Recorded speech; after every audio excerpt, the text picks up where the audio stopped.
हमारे एपिसोड की स्टार्टिंग होती है और हम देखते हैं हमारी नेरिस जो बहुत ज़्यादा गुस्से में होती है और कहती है प्लीज़ कोई मुझे एक्सप्लेन करेगा यहाँ पर चल क्या रहा है। और हम सामने का सीन देखते हैं, फिर की नज़र पड़ती है नेरिस पर और उसे देखकर वो कहती है कौन है हालिद। और हालिद जो नीचे लेटा हुआ है और कह रहा होता है ये मेरी प्रिंसेस कॉन्सर्ट है, मतलब मेरी होने वाली वाइफ, मेरे ऊपर से हटोगी तुम या नहीं। और नेफिर झटके में चौंक जाती है और कहती है क्या, किसकी प्रिंसेस कौन से। और हमारा हीरो तो प्राउडली उसे देखकर कहता है ऑफ कोर्स मेरी ही, अब हटो। और नेफिर उसकी तरफ देखती है और कहती है तुमने शादी कब की। और हमारा हालिद कहता है बहुत जल्द करने वाला हूँ, अब उतरोगी भी। नेफिर जोर से चिल्लाते हुए ऊपर खड़ी हो जाती है और कहती है हाँ तो ये वजह है कि तुम्हारी तरफ से कोई अता पता नहीं था, मुझे अपनी आंखों पर यकीन नहीं हो रहा है। तुमने कहा था कि ज्यादा से ज्यादा 3 महीने लगेंगे, लेकिन फिर क्या हुआ, तुम गए और पूरे 2 साल बाद तुम्हारी कोई खबर आई। और इस टाइम तो हमारी ने फिर काफी ज्यादा गुस्से में होती है। खालिद उसके वेपन को हाथ से रोक लेता है और ठंडी सांस छोड़ते हुए कहता है हाँ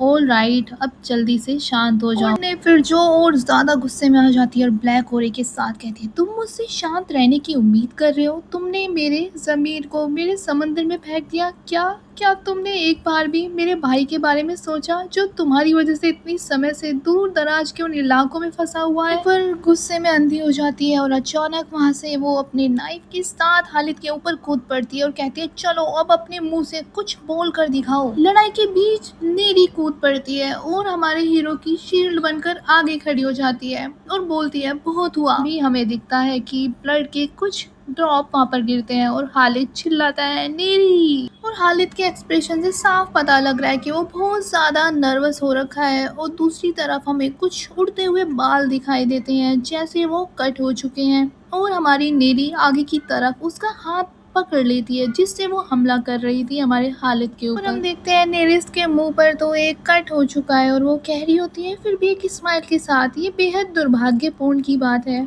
हमारी पहली मुलाकात इस तरह हो रही है, क्यों ना हम इस मामले में इस चाकू के बजाय शांति से बैठकर बातों को सुलझाएं। सीन शिफ्ट होता है दूसरी तरफ जहाँ पर हमारी सारी प्रिस्टेस और हमारे हालिद और सिमोन उसे देख रहे होते हैं और कहते हैं क्या आप ठीक है योर हाइनेस। और हम नेरी के फेस को देखते हैं जिसकी पट्टियां कुछ अलग तरह से ही बंधी थी और वो कहती है ये तो बस एक छोटा सा ही स्क्रैच। हालिद को तो बहुत ज्यादा ही चिंता हो रही थी हमारी हीरोइन की। वो उसके माथे को छूता है और कहता है क्या तुम श्योर हो, तुम्हें और कहीं जगह चोट तो नहीं लगी। और हम नेरी को देखते हैं जो पट्टियों में पूरी तरह से दबी हुई बैठी है जैसे कोई मम्मी हो। और हमारी प्रिस्टेस माँ आंखों में आंसू लिए सूरत रोती हुई सी बनाकर कह रही होती है काश काश मैं अपनी इस मैजिक उपचार में थोड़ी और माहिर होती तो मैं आपकी चोट को एक पल में ही पूरी तरह से हील कर देती। और हम नेरिस को देखते हैं जो थोड़ी घबराते हुए उस सारे बैंडेजेस को पीछे फेंक देती है और कहती है हा ये तो कुछ भी नहीं है सच में। और नेरिस मन ही मन कह रही होती है मुझे तो पूरा यकीन है कि मैंने उसके हमले को समय रहते ही डोज कर दिया था, फिर भी मुझे चोट कैसे लगी। उस लड़की नेफिर के पास कोई मैजिक डिवाइस है क्या, वो लोगों का बैलेंस बिगाड़ने में बिल्कुल कैपेबल है। दूसरी तरफ देखती है क्योंकि वहाँ से आवाज आती है योर हाइनेस और वो उधर की तरफ देख रही होती है और माँ कह रही होती है आप अपने पैरों को पानी में डुबो कर रखिए,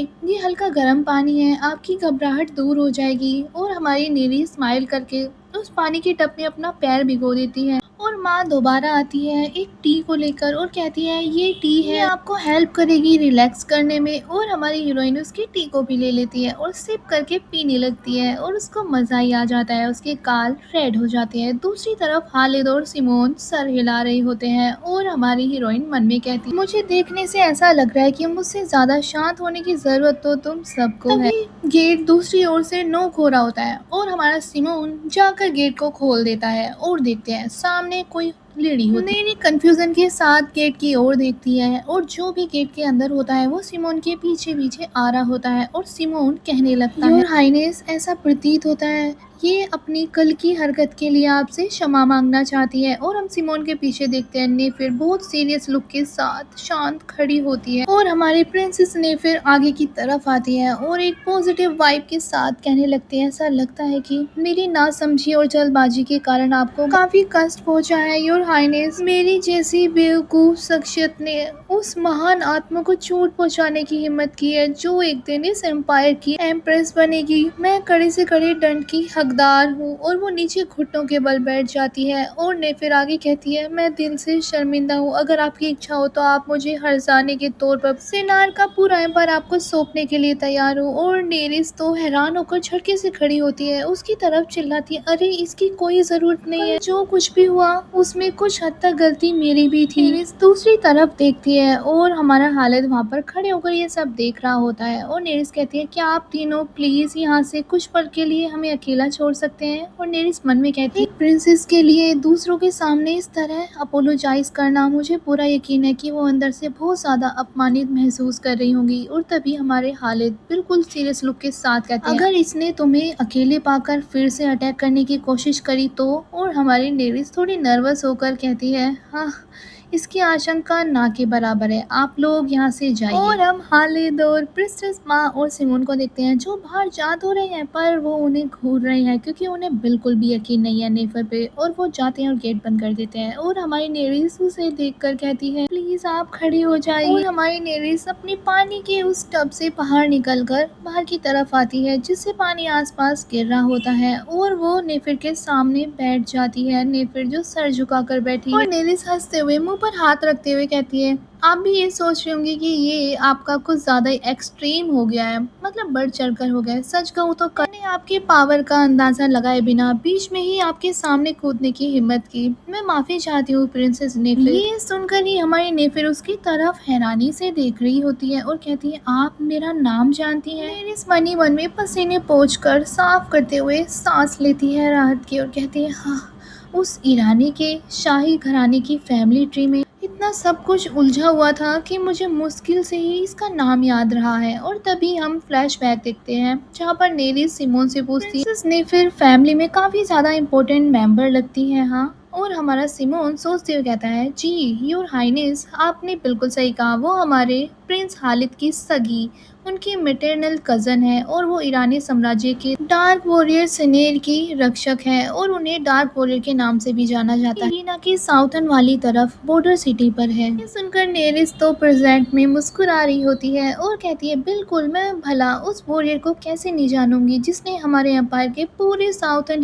हिस्से की सुरक्षा का जिम्मा सौंपा गया है। और हमें फिर तो बिल्कुल हकलाते हुए प्लश करते हुए कहने लगती है, अरे ऐसा नहीं है, मैं ऐसी भी कोई खास नहीं हूँ, मुझे तो अभी भी बहुत कुछ सीखना बाकी है। और हमारी हीरोइन तो उसके पास ही बैठ जाती है घुटनों के बल और हमारी नेफिर का हाथ पकड़ती है और टाइटली उन्हें स्क्वीज करती है और कहती है, मुझे भी पूरा कुछ सीखना है अभी। फिर पहली मुलाकात में मैं तुम्हें अजीब से एक्सप्रेशन दिखाने के लिए ये क्षमा चाहूंगी। और हमारी नेरिस आगे कहती है, वैसे इस बात से मुझे याद आया। और वो उसके कान के पास आकर कहती है, क्या तुम कल रात जो कुछ भी हुआ वो सब एम्पेरियल फैमिली के अदर मेंबर्स से सीक्रेट रख सकती हो। और हमारी नेफिर तो हैरान होते हुए नर्वस होते हुए कहती है, क्या आपके कहने का मतलब ये है कि जो कल रात हुआ वो सब आप इशू नहीं बनाना चाहती। नेरिस वापस अपने उसी हॉट वाटर में पैर डाल लेती है और कहने लगती है, हाँ और मैं इसके साथ ही मैं अप्रिशिएट करूंगी अगर आप इस मामले को सिर्फ हम दोनों के बीच तक ही रख। उसकी तरफ देखती है, एक गुडनेस की तरह ब्लिंक करती है और कहती है, सच कहूँ तो मैं ये सब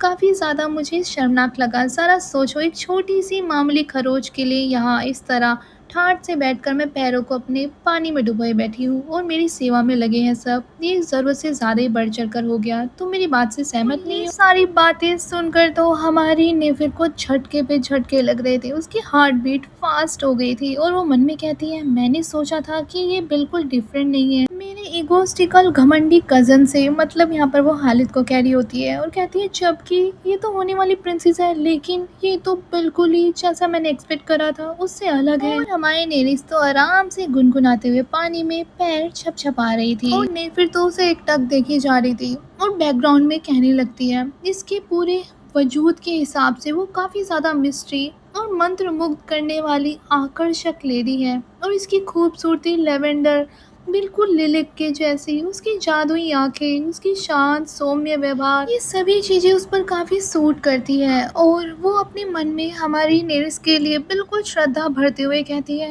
लेकिन इन सब बातों से परे उसके भीतर से निकलने वाला परोपकारी और वो एक मैजिक पूरा इतना पॉजिटिव है, जितना उसके करीब जाओ उतना ही साफ और मजबूती से वो सब महसूस होता है। फिर कंपेयर करती है हालत के साथ और वो गुस्से में आ जाती है और बड़बड़ाती हुई कहती है गुस्से में, ये तो सरासर बर्बादी है, बिल्कुल सरासर नाइंसाफी। तभी अचानक एंट्री मार लेते हैं हमारे हालिद, क्योंकि ज्यादा देर तो वो नेरिस से दूर रह ही नहीं सकते अगर उन्हें काम ना हो। और वो गेट के पास ही खड़े होकर कह रहे होते, तुम दोनों आखिरकार अंदर इतना समय क्यों लग, और वो बीच में ही रुक जाता है क्योंकि बहुत ज्यादा लाउडली बोलते हुए कह रही होती है, योर हाइनेस आखिरकार आप इससे शादी करने के लिए तैयार कैसे हो गई। हमारी नेरी तो उसे देख रही होती है घबराते हुए कि ये कह क्या रही है, जबकि हमारे हालिद जो गेट पर खड़े थे वो तो फ्रीज हो जाता है ये सुनकर कि मेरी बहन, आखिर मेरी बहन ये बात क्या कह रही है, और वो कंफ्यूज होकर उसे देख रहा होता है। और ये एपिसोड भी यहीं पर एंड हो जाता है। तो गाइस एपिसोड कैसा लगा कमेंट में जरूर बताना। नेक्स्ट एपिसोड हमारे दूसरे चैनल पे आएगा हमारी पॉलिटिकल मैरिज का। आई होप आपको ये एपिसोड पसंद आया होगा। Thank you so much and bye.